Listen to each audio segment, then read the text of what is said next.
Good morning all of you. BSc final year में organic chemistry की unit first spectroscopy चल रही थी। इस वाली यूनिट्स में कल की क्लास में हमने की थी एनएमआर स्पेक्ट्रोस्कोपी। क्यों बोल रहे हैं इसको? जैसे कि इसकी फुल फॉर्म थी न्यूक्लियर मैग्नेटिक रेजोनेंस स्पेक्ट्रोस्कोपी। तो इसमें कोई भी जो अपना पदार्थ होता है उसका न्यूक्लियस या जो नाभिक है वो क्या करता है, मैग्नेट चुंबक की तरह बिहेवियर करता है और अपने लो एनर्जी लेवल और हाई एनर्जी लेवल में वो रेजोनेंस करता है। इस कारण से बनने वाले स्पेक्ट्रम को हम यहाँ पे बोले थे एनएमआर स्पेक्ट्रा। और एनएमआर स्पेक्ट्रा से किसी भी यौगिक की संरचना के बारे में जो भी हम जानकारी प्राप्त करते हैं, इंफॉर्मेशन मिलती है किसी यौगिक की स्ट्रक्चर के बारे में, तो किसी भी यौगिक के एनएमआर स्पेक्ट्रा से उस यौगिक की स्ट्रक्चर के बारे में इंफॉर्मेशन प्राप्त करने की जो तकनीक होती है, टेक्निक, उसे हम क्या बोलते हैं, एनएमआर स्पेक्ट्रोस्कोपी बोलेंगे। अब बोला कि यदि अपने पास जो न्यूक्लियस हमने लिया है वो हाइड्रोजन का हो, जिस न्यूक्लियस का अपन एनएमआर स्पेक्ट्रा बना रहे हैं वो न्यूक्लियस यदि हाइड्रोजन का हो तो हाइड्रोजन में क्या होता है 1H1। न्यूक्लियस हाइड्रोजन का हो तो इस कारण से इसे हम 1H एनएमआर स्पेक्ट्रोस्कोपी भी बोल देते हैं। यदि हम जो भी स्पेक्ट्रा स्टडी कर रहे हैं एनएमआर स्पेक्ट्रा, वो स्पेक्ट्रा यदि उस स्पेक्ट्रा में न्यूक्लियस किसका लिया हुआ हो, हाइड्रोजन का न्यूक्लियस लिया और हाइड्रोजन का न्यूक्लियस पता है किस प्रकार से लिखेंगे, 1H के फॉर्म में लिखेंगे, तब इस एनएमआर स्पेक्ट्रोस्कोपी का नेम चेंज हो क्या आएगा 1H एनएमआर स्पेक्ट्रोस्कोपी। अब ये 1 यहाँ लिख दो जी, तो ये याद रखना 1H ये भी एनएमआर ही है, न्यूक्लियस इसका भी न्यूक्लियस में मैग्नेटिक रेजोनेंस की स्टडी कर रहे हैं, लेकिन किसके न्यूक्लियस की कर रहे हैं, हाइड्रोजन के न्यूक्लियस की कर रहे हैं, इसलिए इसका नाम रहेगा 1H एनएमआर स्पेक्ट्रोस्कोपी। आगे समझ रहे 1H एनएमआर स्पेक्ट्रोस्कोपी क्या होगी, तो ये लिखेंगे कि जब हाइड्रोजन के न्यूक्लियस को लेकर के एनएमआर स्पेक्ट्रम बनाया जाता है और इस हाइड्रोजन की संरचना के बारे में जानकारी प्राप्त की जाती है तो उसे हम 1H एनएमआर स्पेक्ट्रोस्कोपी कहेंगे। इसके बाद में एक और आता है। अब ये पता है कि हाइड्रोजन का जो न्यूक्लियस होता है उसमें क्या होता है, एक प्रोटॉन होता है। हाइड्रोजन के न्यूक्लियस में एक प्रोटॉन होता है, तो जाहिर सी बात है वो प्रोटॉन ही क्या करेगा, रेजोनेंस करेगा। इस कारण से स्पेक्ट्रोस्कोपी को हम पीएमआर स्पेक्ट्रोस्कोपी भी बोल देते हैं। तो पीएमआर स्पेक्ट्रोस्कोपी भी इसी का नाम है। क्यों बोलते हैं, क्योंकि हाइड्रोजन के नाभिक में केवल एक प्रोटॉन होता है, जो भी स्टडी वगैरह होती है वो इसी प्रोटॉन की होती है न्यूक्लियस में, इस कारण से इसे पीएमआर स्पेक्ट्रोस्कोपी बोलेंगे। पीएमआर की फुल फॉर्म रहेगी यहाँ पे proton magnetic resonance spectroscopy. Nucleus किस गई, इस बार हमने लिख दिया प्रोटॉन, क्योंकि न्यूक्लियस में क्या है, प्रोटॉन होता है हाइड्रोजन वाले में, तो यही करेगा रेजोनेंस, तो प्रोटॉन मैग्नेटिक रेजोनेंस स्पेक्ट्रोस्कोपी या पीएमआर स्पेक्ट्रोस्कोपी भी यहाँ पे हम इसी को बोल रहे हैं। आगे समझ में, ये थे इसके दो नाम 1H एनएमआर और प्रोटॉन एनएमआर स्पेक्ट्रोस्कोपी। उसके बाद में देखें इसका नेक्स्ट क्या रहेगा। तो 1H एनएमआर पीएमआर ये क्यों बोलते हैं, हो गया क्लियर। उसके बाद में देखें नेक्स्ट।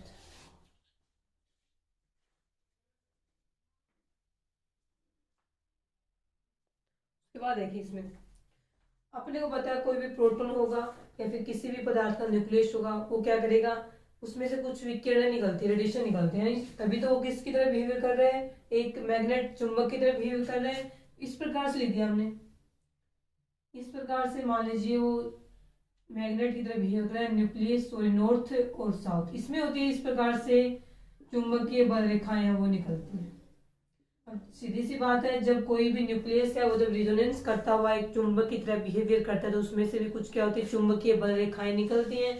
तो इस प्रकार से यानी नॉर्थ पोल से निकलती हैं और साउथ पोल के अंदर जाती हैं, इस प्रकार से दर्शाना आपको। तो ये रहेगा किसी चुंबक से या फिर किसी भी पदार्थ के न्यूक्लियस से निकलती हुई चुंबकीय बल रेखाएं इस प्रकार से निकलती है, नॉर्थ पोल से निकलेंगी, साउथ पोल के अंदर जाती है। उसके बाद भी आता है इसके अंदर कि मान लीजिए हमने यहाँ पे चुंबकीय क्षेत्र जिसे हम बी नोट लगा रहे हैं वो 0 है, मतलब कि ये जो कंडीशन बना रहे हैं यहाँ पे कोई भी चुंबकीय क्षेत्र नहीं लगाया हुआ, तब इस प्रोटॉन या फिर नाभिक के द्वारा जो चुंबकीय आघूर्ण उत्पन्न होता है वो इस प्रकार से व्यवस्थित होगा। किसी की दिशा कौन सी रहेगी, किसी की दिशा कौन सी, कोई फिक्स है वो इसकी दिशा है वो नहीं होती है। तो ये होता है कब, चुंबकीय क्षेत्र की अनुपस्थिति में। बी नोट की वैल्यू 0, बी नोट क्या है यहाँ पे मैग्नेटिक फील्ड है, बी नोट को हम यहाँ पे बोलते हैं मैग्नेटिक फील्ड या चुंबकीय क्षेत्र। तो आप देख सकते हैं कि चुंबकीय क्षेत्र की अनुपस्थिति में मैग्नेटिक फील्ड नहीं है, उस टाइम प्रोटॉनों या न्यूक्लियस के द्वारा उत्पन्न किया गया चुंबकीय आघूर्ण वो इस प्रकार से व्यवस्थित है, ढंग से व्यवस्थित नहीं है, किसी की डायरेक्शन, सारे चुंबकीय आघूर्ण है ये सभी की डायरेक्शन क्या है, अलग अलग है। लेकिन यदि हम यहाँ पे कुछ चुंबकीय क्षेत्र लगा दें, यानी चुंबकीय क्षेत्र की वैल्यू इस बार जीरो नहीं है, जीरो नहीं है, सब कुछ ना कुछ वैल्यू है, तब क्या होता है कि ये जो प्रोटॉन द्वारा उत्पन्न जो चुंबकीय आघूर्ण है वो दो प्रकार से व्यवस्थित हो जाते हैं। मान लीजिए लगाए गए बाह्य चुंबकीय क्षेत्र की दिशा ये है, ये वाली है, ठीक है। इसमें से अब ये जो प्रोटोनों के द्वारा उत्पन्न चुंबकीय आघूर्ण है उसमें से कुछ तो इस प्रकार से अरेंज होंगे, कुछ होते हैं इस प्रकार से अरेंज। तो वे प्रोटोनों द्वारा उत्पन्न वे चुंबकीय आघूर्ण जो बाह्य चुंबकीय क्षेत्र की, जैसी चुंबकीय क्षेत्र की दिशा है, बाह्य चुंबकीय क्षेत्र जो इस पे लगाया हुआ है, जैसी उसकी डायरेक्शन है वैसी उनकी डायरेक्शन हो, जैसे इसकी तीनों की डायरेक्शन इसके सेम है, तो इनको हम बोलते हैं अल्फा स्टेट। और वे प्रोटोनों के वे चुंबकीय आघूर्ण जिनकी दिशा है वो बाह्य चुंबकीय क्षेत्र की दिशा से क्या हो, अपोजिट हो, विपरीत हो, उसे हम क्या बोलते हैं, बीटा स्टेट। दो प्रकार का अभिविन्यास ग्रहण कर लेते हैं ये वाले। तो चुंबकीय, यहाँ पे लिखेंगे कि चुंबकीय क्षेत्र की अनुपस्थिति में किसी पदार्थ या किसी प्रोटॉन या नाभिक के द्वारा उत्पन्न चुंबकीय आघूर्ण अव्यवस्थित ढंग से उपस्थित होते हैं, लेकिन जैसे ही उसके ऊपर बाह्य चुंबकीय क्षेत्र लगाया जाता है तो ये जो प्रोटोनों के चुंबकीय आघूर्ण है वो दो प्रकार के अभिविन्यास ग्रहण कर लेते हैं। उसमें से फर्स्ट वो रहेगा जिसकी डायरेक्शन वे चुंबकीय आघूर्ण जिनके डायरेक्शन बाह्य चुंबकीय क्षेत्र की डायरेक्शन की जैसी हो, सेम हो, तो उनको हम क्या बोलते हैं, अल्फा स्टेट। और वे चुंबकीय आघूर्ण जिनकी स्टेट है वो लगाए गए बाह्य चुंबकीय क्षेत्र की दिशा क्या विपरीत दिशा में हो, ये से इनकी है और इनकी वापस नीचे की तरफ आ रही है, तो वो अपोजिट वाले कौन से होंगे, बीटा।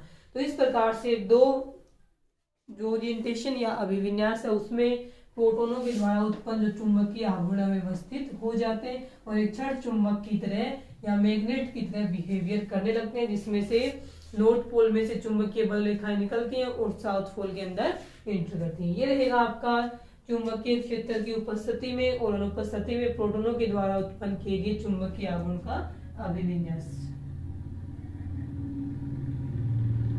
अब देखें, कल हमने डायग्राम बनाया था, उसमें क्या किया था कि प्रोटॉन को हमने निम्न ऊर्जा स्तर से उच्च ऊर्जा स्तर में भेजा था। प्रोटोनों को निम्न ऊर्जा स्तर से उच्च ऊर्जा स्तर में भेजा था ना हमने। तो उसमें क्या हुआ था, तो प्रोटॉन निम्न ऊर्जा स्तर से उच्च ऊर्जा स्तर में जाते इस समय क्या करते हैं, रेडिएशन का एब्जॉर्प्शन करते हैं। रेडिएशन में एनर्जी भी होती है और रेडिएशन में वेवलेंथ यानी तरंगदैर्घ्य भी होती है। तो होगा कि यहाँ पे तो ये बोल रहे हैं कि कोई भी प्रोटॉन है या कोई भी न्यूक्लियस है किसी पदार्थ का, जब वो न्यूक्लियस निम्न ऊर्जा स्तर से अपने लो एनर्जी लेवल से हाई एनर्जी लेवल पे जाता है तो वो कैसी रेडिएशन का एब्जॉर्प्शन करेगा, ये किस पे डिपेंड करता है, चुंबकीय क्षेत्र की प्रवृत्ति पर निर्भर करता है। और चुंबकीय क्षेत्र की प्रवृत्ति को हम V नोट से भी लिख सकते हैं और H से भी लिख सकते हैं, ठीक है। ये क्या है, चुंबकीय क्षेत्र की प्रवृत्ति है या प्रकृति बोले, नेचर ऑफ, या फिर पावर बोल देते हैं इस प्रकार से। पावर, चुंबकीय क्षेत्र की सामर्थ्य हो जाएगी, स्ट्रेंथ हो जाएगी, तो पावर ऑफ मैग्नेटिक फील्ड। तो यहाँ पे हम क्या लिखेंगे कि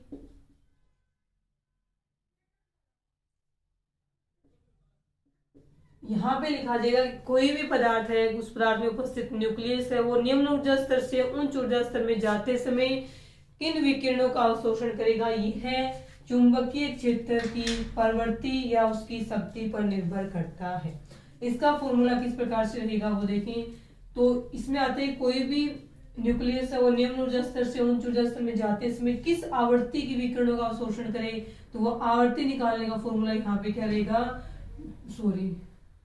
गामा बी नोट अपॉन में 2 पाई, ये फॉर्मूला होता है, ठीक है। तो कोई भी न्यूक्लियस है वो निम्न ऊर्जा स्तर से उच्च ऊर्जा स्तर में जाते समय किस आवृत्ति की, एनएमआर से तो करेगा रेडिएशन का अवशोषण। अब रेडिएशन में एनएमआर रीजन में भी क्या होती है, अलग अलग आवृत्ति की विकिरणें होती हैं, तो उसमें से वो न्यूक्लियस कौन सी आवृत्ति की विकिरणों का अवशोषण करेगा, ये डिपेंड करता है चुंबकीय क्षेत्र की शक्ति या तीव्रता पर। इसे निकालने का फॉर्मूला ये रहेगा। अब इस फॉर्मूले में कौन सी वैल्यू क्या है वो देखिए। इस फॉर्मूले में ये और ये तीनों कांस्टेंट है, तो डिपेंड किस, ये चेंज होने वाली है। बी नोट क्या है, पावर ऑफ मैग्नेटिक फील्ड, तो बी नोट के ऊपर डिपेंड क्या करेगी, ये आवृत्ति, जिस आवृत्ति की विकिरणों का अवशोषण करके कोई भी नाभिक है वो निम्न ऊर्जा स्तर से उच्च ऊर्जा स्तर में जाता है। तो इसमें जो लिखे हुए देखिए, वी हो जाएगी यहाँ पे विकिरणों की फ्रीक्वेंसी, जो कि हम देखेंगे हर्ट्ज में, और गामा यहाँ पे क्या होता है, मैग्नेटोजाइरिक कांस्टेंट, मैग्नेटोजाइरिक कांस्टेंट, जिसे न्यूक्लियस कांस्टेंट के नाम से भी जिसे हम जानते हैं। और बी नोट क्या हो, इसकी वैल्यू फिक्स होती है, लिख देंगे अभी। और बी नोट यहाँ पे हो जाएगा, ये लिखा हुआ पावर ऑफ मैग्नेटिक फील्ड लिखा हुआ है, ठीक है। ये चेंज होने वाली है, सिर्फ 2 और पाई यहाँ पे क्या है, कांस्टेंट वैल्यू है। इसकी वैल्यू हो जाएगी यहाँ पे फिक्स होती है, किसके लिए, फॉर प्रोटॉन के लिए इसकी वैल्यू फिक्स होती है, प्रोटॉन लिख देते हैं, फॉर प्रोटॉन, ठीक है। और चुंबकीय क्षेत्र की जो शक्ति निकालते हैं वो यहाँ पे निकाली जाएगी, गोस में निकाली जाती है। ये मात्रक होता है गोस इसका, ठीक है, गोस। आगे समझ में, तो देखो ये कांस्टेंट है, ये कांस्टेंट है, ये कांस्टेंट है, तो सीधी सी बात है, ये जो रेडिएशन की फ्रीक्वेंसी होगी जिसका अवशोषण करके कोई भी न्यूक्लियस है वो निम्न ऊर्जा स्तर से उच्च ऊर्जा स्तर में जाता है, किस पे डिपेंड करती है, चुंबकीय क्षेत्र की प्रवृत्ति पे डिपेंड करती है। देखो एक दूसरे क्या है, समानुपाती में, यानी ये बढ़ेगी, चुंबकीय क्षेत्र की तीव्रता बढ़ेगी, तभी तो क्या होगा, नाभिक के द्वारा अवशोषित की गई विकिरणों की आवर्ती का मान भी बढ़ता जाता है, ठीक है। अब हम इसकी यहाँ पे वैल्यू निकालते हैं, किस प्रकार से आवर्ती का मान बढ़ता, देखें।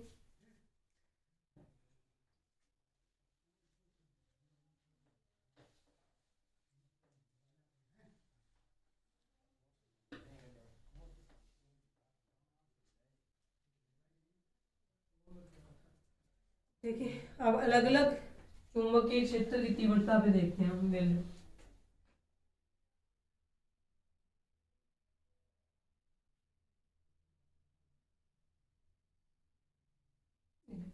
अब ये बोल रहे हैं, मान लीजिए यहाँ पे कोई भी नाभिक है, न्यूक्लियस है, इस प्रकार से बना दे डायग्राम, बन गया।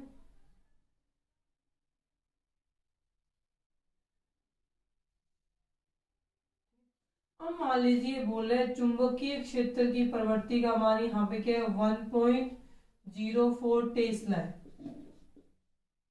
ये टेस्ला भी क्या है, चुंबकीय क्षेत्र की जो तीव्रता या शक्ति का क्या है, मात्रक, 1.41 टेस्ला, 1.41 टेस्ला है, ठीक है। 1.41 टेस्ला है, एक टेस्ला होता है, एक टेस्ला किसके इक्वल होता है, एक टेस्ला इक्वल होता है 10⁴ गोस के, ठीक है। तो देखिए बी नोट की वैल्यू क्या होगी, यहाँ पे बी नोट की वैल्यू होगी 1.41, इसको गोस में लिखें, इंटू में 10⁴ गोस। ये बोला इतना होना, तो फ्रीक्वेंसी की वैल्यू जो फॉर्मूला अपना ये था, frequency is equal to gamma, और उसके साथ में क्या था, बी नोट और डिवाइडेड बाय 2 पाई, इसमें रख के सोल्व करें तो फ्रीक्वेंसी की जो वैल्यू है वो आ रही है आपके 60 इंटू 10⁶ हर्ट्ज, ये आ रही है। हर्ट्ज में नहीं लिखे, मेगा हर्ट्ज में लिखे, तब इसकी क्या हो जाएगी, 60 मेगा हर्ट्ज हो जाएगी, क्योंकि 10⁶ हर्ट्ज का मतलब क्या होता है, 1 मेगा हर्ट्ज, तो ये वैल्यू हो जाएगी 60 मेगा हर्ट्ज के इक्वल।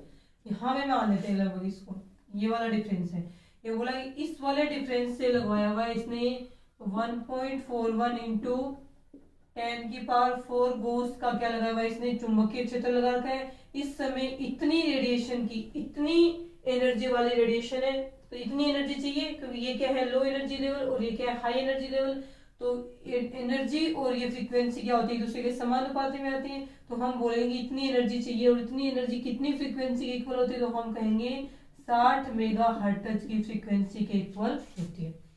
अब क्या किया हमने, किया चेंज किया, यहाँ पे तो क्या रहेगा, चुंबकीय क्षेत्र के उपस्थिति में यहाँ पे हम एनर्जी ले लेते हैं, तो यहाँ पे एनर्जी लेवल डेल ई की वैल्यू आएगी, एनर्जी लेवल का डिफरेंस है, ये भी क्या है, डेल ई है यहाँ पे दोनों के बीच की डिफरेंस, और यहाँ पे हम मान लेते हैं ये एनर्जी बता रहा है कि एनर्जी ऐसे चलने पे क्या हो रही है, इंक्रीज हो रही है, ये एनर्जी को बता रहा है यहाँ पे।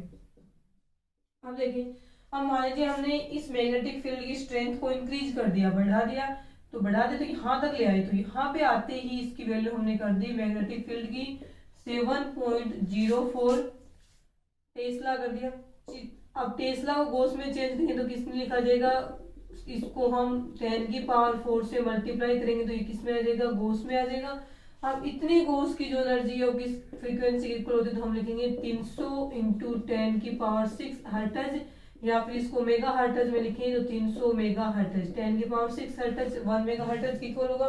ये वाला अब यहाँ पे मान लेते हो, यहाँ पर आ गई। यहाँ आते ही हमने इतना मैग्नेटिक फील्ड लगाया तो यहाँ पे जो एनर्जी होगी, अब यहाँ पे लो एनर्जी लेवल ये है और हाई एनर्जी लेवल ये है, इन दोनों के बीच का जो डिफरेंस है जो हम फ्रीक्वेंसी के रूप में लिख रहे हैं वो रहेगा यहाँ पे 300 मेगा हर्ट्ज। तो ये देखिए आप एनएमआर स्पेक्ट्रोस्कोपी में जैसे जैसे हमने लगाए गए चुंबकीय क्षेत्र की तीव्रता चेंज की है, वैसे वैसे न्यूक्लियस ने लो एनर्जी लेवल से हाई एनर्जी लेवल में जाने के लिए जो रेडिएशन का एब्जॉर्प्शन करता है वो भी चेंज कर ली। इस वाली तीव्रता पे तो ये इतनी रेडिएशन का एब्जॉर्प्शन करने से ही लो से हाई एनर्जी लेवल में जाना था न्यूक्लियस, लेकिन यहाँ आते ही क्या किया हमने कि अप्लाई किया गया जो मैग्नेटिक फील्ड है चुंबकीय क्षेत्र उसकी स्ट्रेंथ चेंज कर दी, इंक्रीज किए। देखें इसके सापेक्ष लो एनर्जी लेवल से हाई एनर्जी लेवल में जाने के लिए जो न्यूक्लियस ने रेडिएशन का एब्जॉर्प्शन किया वो भी इसने क्या कर लिए, इंक्रीज कर लिए। आगे इसमें इस प्रकार से हम बोलते हैं कि कोई भी न्यूक्लियस है वो लो एनर्जी लेवल से हाई एनर्जी लेवल में जाते टाइम कौन सी फ्रीक्वेंसी की रेडिएशन का एब्जॉर्प्शन करेगा, ये डिपेंड किस पे करता है, चुंबकीय क्षेत्र की तीव्रता पर डिपेंड करता है। इस प्रकार से इस डायग्राम से हम समझ लेंगे इसको।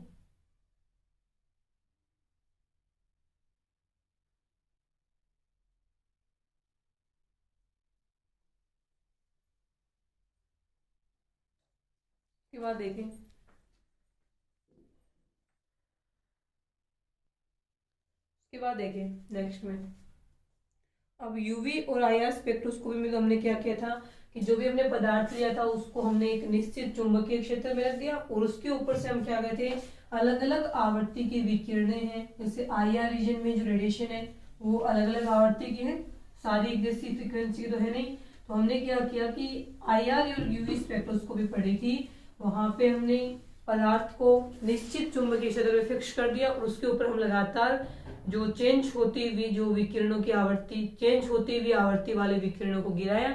इस प्रकार से उनका यूवी और आईआर स्पेक्ट्रम बना, जिससे हमने पदार्थ की संरचना के बारे में जानकारी और प्राप्त की थी। लेकिन यहाँ उससे उल्टा है, इसमें क्या करना है एनएमआर स्पेक्ट्रोस्कोपी में, तो यहाँ पे हम देखेंगे कि जो एनएमआर स्पेक्ट्रोस्कोपी होगी अपनी, उसमें हम फ्रीक्वेंसी तो क्या रखेंगे, कांस्टेंट रखेंगे, फ्रीक्वेंसी फिक्स रखेंगे और पदार्थ के ऊपर जो बाह्य चुंबकीय क्षेत्र लगाया हुआ है उसकी फ्रीक्वेंसी चेंज करते जाएंगे। तो बाह्य लगाए गए चुंबकीय क्षेत्र है उसकी जिस फ्रीक्वेंसी के ऊपर बाह्य चुंबकीय क्षेत्र की जिस वैल्यू के ऊपर उस न्यूक्लियस को इतनी एनर्जी मिल जाए कि वो न्यूक्लियस लो एनर्जी लेवल से हाई एनर्जी लेवल में चला जाए, तो वहां पे वो न्यूक्लियस स्पेक्ट्रम में एक पीक दर्शाता है। उस पीक को हम शीर्ष बोलते हैं। उसी पीक के आधार पे हम उस यौगिक की संरचना के बारे में जानकारी प्राप्त करते हैं। पीक कैसे बनेगा देखिए,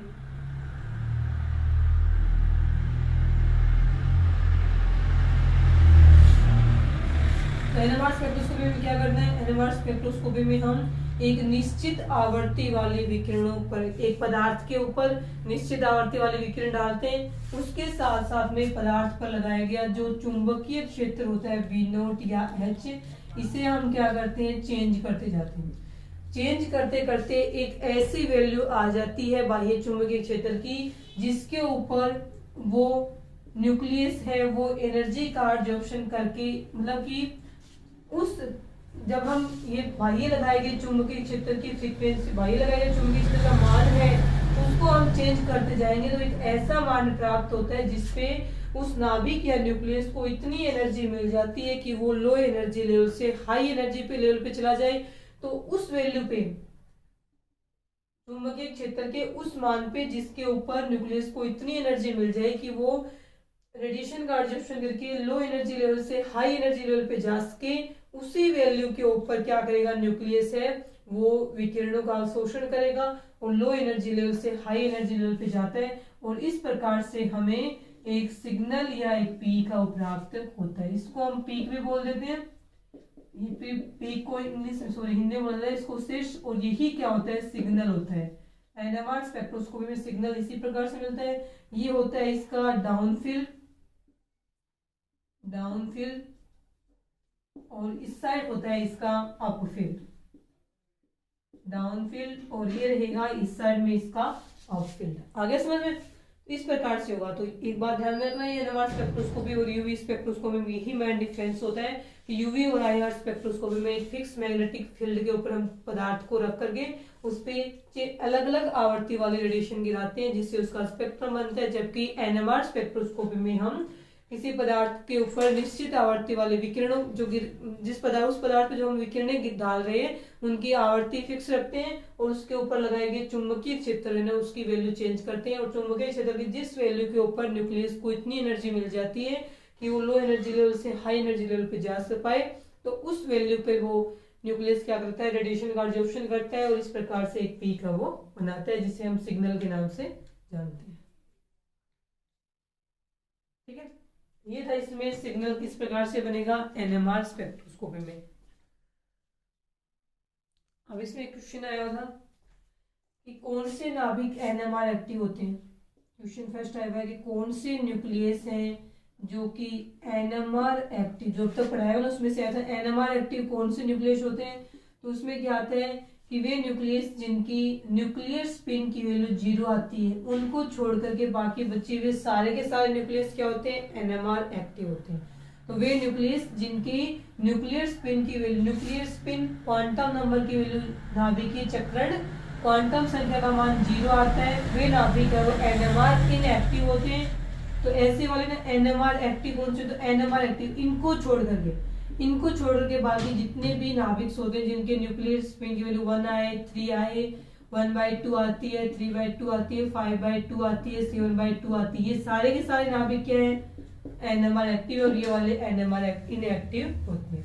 अब ये कब होते हैं, जब अपना एटॉमिक नंबर और मास नंबर दोनों ही किसमें हो, इवन में होते हैं। इवन में होते हैं इसका मतलब जैसे कि 6 कार्बन 12 है और 8 ऑक्सीजन 16। देखो atomic number even, mass number सम संख्या में, परमाणु क्रमांक सम संख्या में, मास नंबर द्रव्यमान संख्या सम संख्या में, जिसमें एटॉमिक नंबर मास नंबर दोनों इवन सम संख्या में होते हैं, उनके न्यूक्लियर स्पिन की वैल्यू आएगी 0 और वे क्या होते हैं, NMR इनएक्टिव होते हैं। एक क्वेश्चन इस प्रकार से आया हुआ है कि निम्नलिखित में से नाभिक दिए मिलेंगे 3-4, इनमें से कौन सा NMR एक्टिव है कौन सा इनएक्टिव है। तो आपका क्वेश्चन ऐसे हुआ है 5 बोरोन 10, 6 कार्बन 12 और 7 नाइट्रोजन 14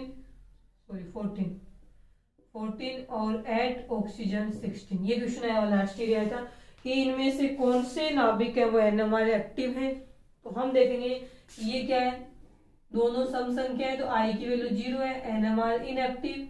ये क्या है, सॉरी ये वाला, ये और ये एटॉमिक नंबर मास नंबर दोनों ही क्या है, सम संख्या में, तो इसके लिए I की वैल्यू 0, ये भी क्या है, इनएक्टिव। ये देखें ये और ये दोनों क्या होते हैं, NMR एक्टिव होते हैं, क्योंकि इनके लिए इसकी वैल्यू है वो 0 के इक्वल नहीं आती। तो ये तो इसमें सम संख्या में है, लेकिन नीचे वाले जो इनका परमाणु क्रमांक है वो विषम संख्या में, इस कारण से ये दोनों नाभिक है वो NMR एक्टिव होते हैं और NMR स्पेक्ट्रा दर्शाते हैं। ठीक है, आज के लिए इतना। इसके बाद इसका नेक्स्ट पार्ट है न्यूक्लियर शिल्डिंग और डीशिल्डिंग, प्रिरक्षण और विप्रिरक्षण प्रभाव है, ये हम करेंगे नेक्स्ट क्लास में। आज के लिए इतना है।